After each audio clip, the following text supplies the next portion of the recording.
Hello everyone. So in this particular video we will try to understand about named internal stage. This is a very important topic and this is widely used also for the batch ingestion. So let's understand. So this is also part of the internal stage. This is also part of the internal stage. So in previous video we understand about the user stage. We understand about the table stage. Now we are going to understand about the named internal stage. Named internal stage. In the case of the user stage, what was happening? If you are a user, right? One stage will be already created for you, and that we are calling as a user stage. And this we do not have to create. This will be automatically created for you.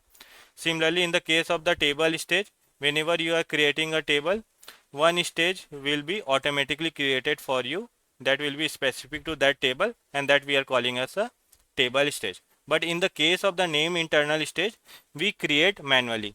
We create stage manually. We create stage manually. So that is the thing you have to remember.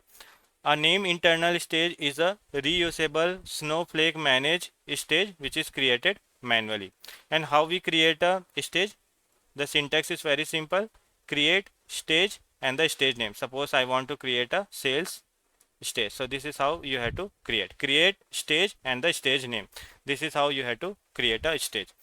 Now when we have to use, let's try to understand. When you have a multiple files, when you are doing a batch ingestion, reusable pipeline, in those scenario we use. Let's take one example and let's understand. Suppose on a daily basis, you receive a multiple files. I receive a product.csv, product.csv. I receive a customer.csv, customer.csv. I receive a order.csv. Like that, the multiple files on a daily basis I receive. Now what is my requirement? I have to load this data into a table. I have to load this data into a table. Like I have to load the product table, I have to load into the customer table, I have to load into the order table. This is my requirement. In a Snowflake, multiple tables I have to load the data. So in this case, you can't use a table stage because one table stage will be belong to the only one table. If one file is belongs to only one table, in that scenario you can use a table stage. But here you can see you have a multiple files. So in this case, what actually you can do, you can create one stage. I can create one stage like a sales stage. Suppose I am creating one stage name as a sales stage. In this sales stage, I will try to upload all the files. I will try to upload all the files, and from here I will read and I will try to upload the data into a multiple tables. So that's how actually it is being used. So whenever you have a multiple file scenario where you have to upload the file into a stage and finally you have to load the data into a table, in that scenario we can use a named internal stage. So I hope you got the idea. Whenever you have a scenario where only one file belongs to one table, then you can use a table stage. But you have a multiple file scenario, in that kind of the scenario we use a table internal stage. Now let's do a practical. So what I will do, I will try to create one stage. So how we can create a stage? Go to the project, go to the workspace. So syntax is very simple, right? Create stage and the stage name you have to give. So let me write a query for that. How actually we can create a stage? Create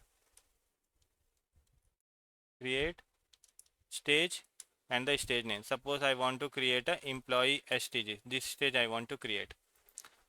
Create stage and the employee stage. I will select this. I will run this. One employee stage is got created.